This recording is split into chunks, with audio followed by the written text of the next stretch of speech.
آقا یوتیوب فارسی بکاره، از شوخی‌های جنسی بگیر. از باشی چیکار می‌کنی؟ حاجی همینجا میکشم پایین بهت نگاه. وای تو دورم هستیم نمی‌بینن.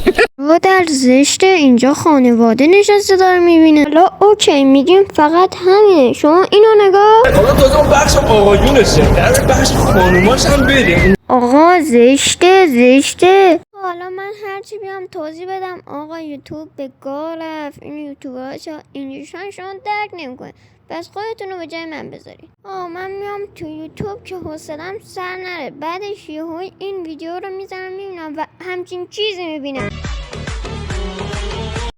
وای باید چشام با اسید بشورم. آخه این چه کس.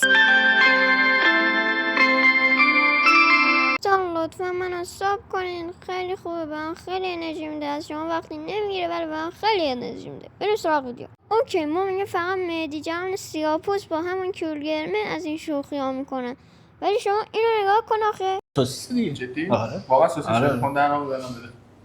حدت نمیرسه. من دیگه حرفی ندارم، واقعا نخی زشته.